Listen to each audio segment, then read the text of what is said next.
Junjun? Bakit si Junjun lang ang hinahanap mo, Daddy? Hindi naman sa ganun, anak.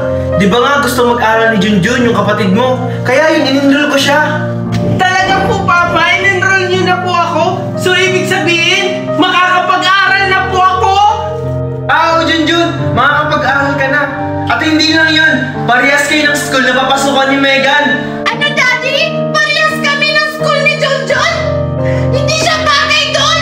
Ang mayaman yung school namin! Hindi mga kagaya ni Junjun! Mukhang pulubi! Oo nga, Marco! Baka mapahiran tayo doon.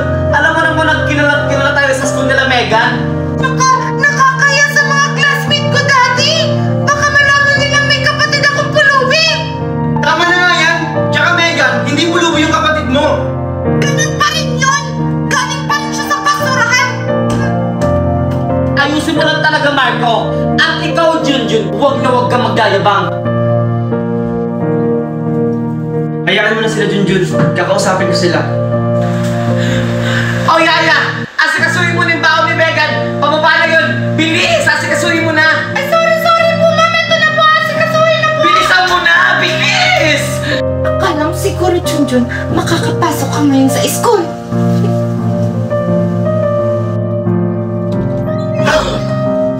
Oh, Megan! Bakit ka dito? May kailangan ka ba? Wala. Pinapasabi lang ni Mami na bilisan mo daw kumilos dyan. Eto na nga, maliligo na ako. Excuse me. Maniligo ka ba lang? Ang bagal-bagal mo kumilos. Akala mo makakapasok ka ngayon, Junjun? Hindi. Handa ka ngayon sa akin, Junjun.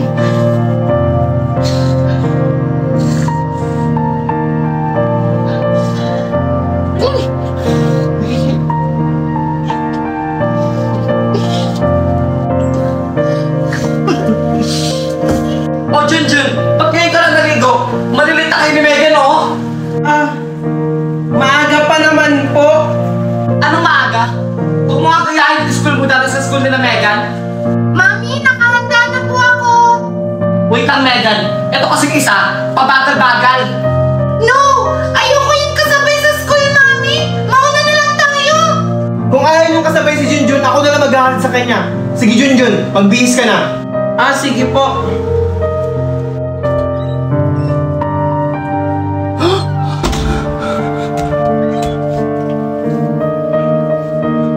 Alam ko na kung sinong gumawa nito. Tara na, Megan, ha? Yaya, yung bag ni Megan, isunod mo na sa kotse, ha? Okay po, ma'am. Megan, ikaw ba may gawa nito? Ikaw lang naman yung pumasok sa kwarto. Uy, Junjun! Huwag mo nga akong pinagbibintangan dyan! Hindi ako pumasok sa kwarto mo! Sinong gagawa nito? Si Yaya? Hindi naman kayang dumihan nito ni Yaya.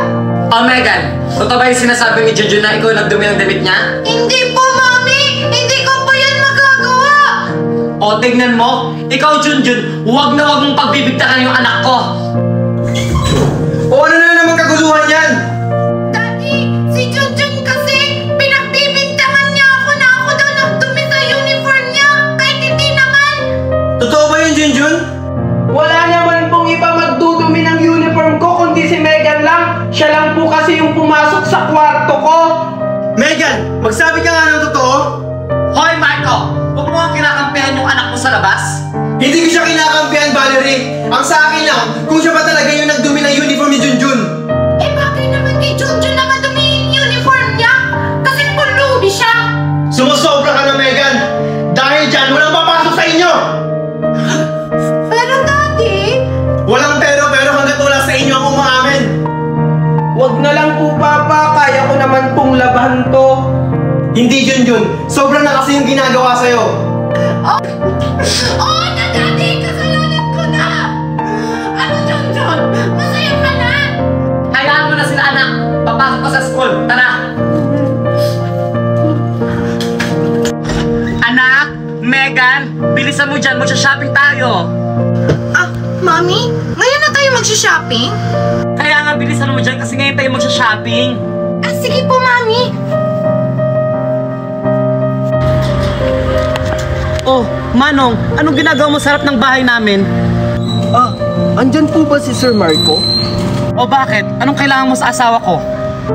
Kayo po pala yung asawa ni Sir Marco. Pakibigay na lang po kay Sir Marco. Ano ba to?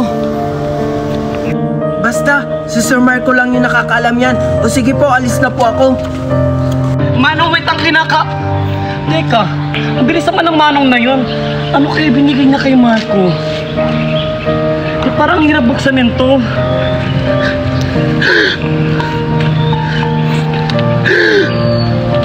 Mami, ano po yan? Ba't parang gulat na gulat ka? Hindi to maaari, Megan. Dapat tayo may karapatan nito. Ano, Mami? Ano po ba kasi to?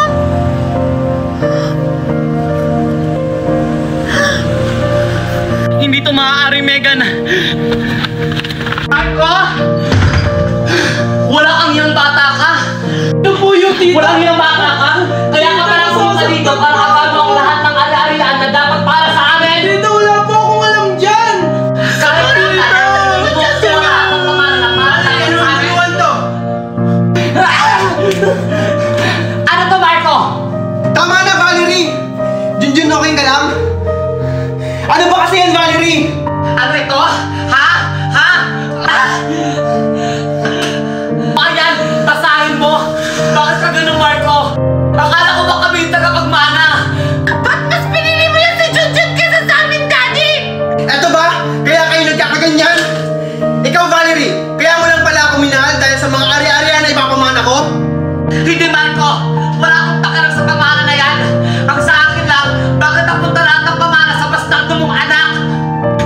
Hindi to maaari, Megan. Kailangan may gawin tayong paraan. Wala na tayong magagawa, Mami, kasi pinirma na ni Daddy yung mga papeles. Hindi pwede to, Megan. Gagawa tayo ng paraan. Hindi pwede kay Junjun mapupunta ang mana. Dapat sa atin lang. Pero ano namang paraan yung gagawin natin, Mami? Ako bahala, Megan. Mami, saan ka pupunta? Sama ako!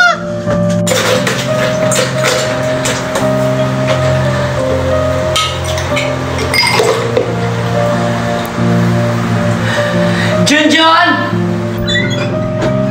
Bakit po, tita? Halika nga dito. Sige po, tita. Ibigay mo to sa tata mo. Nandun siya sa labas. Sige po, tita. Anong teto-toka mo dyan? Ibigay mo sa tata mo. Sige po.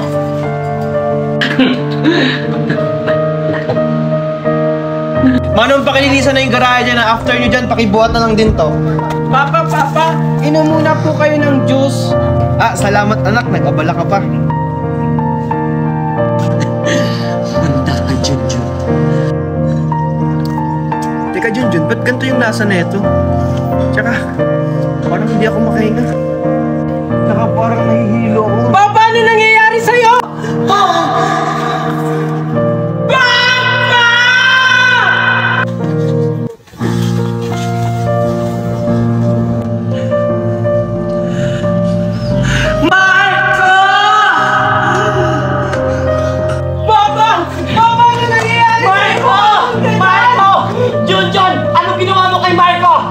Hindi ko po alam! Bigla na lang po siyang nahilo nung uminom po siya ng juice!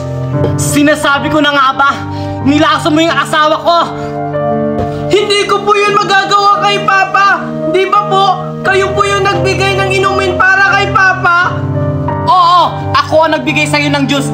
Pero sigurado ako, ikaw ang naglagay ng lason para patayin mo yung asawa ko at nakuha mo ang kayamanan. Walang hiya kang bata ka! Tula!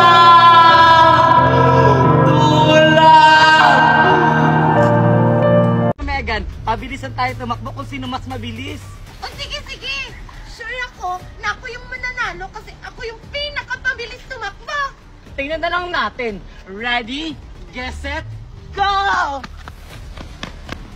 Wait lang, Megan! Napapagod na ako. O diba? Ako yung pinakamabilis. Oo, na ako na pinakamabilis. Napapagod na ako. Pagkain! Megan, pagkain! Akin to! Una! Akin yata! Aray! Akin to! Ano?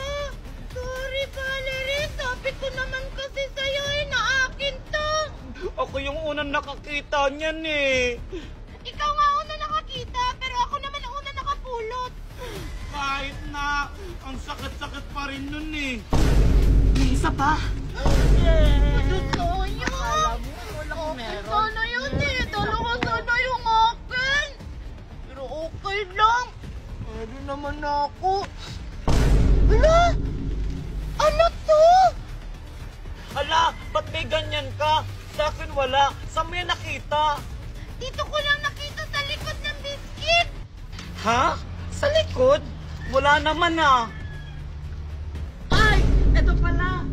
Diba? Meron din ako. Akala mo ikaw lang meron. Teka, para saan kaya to?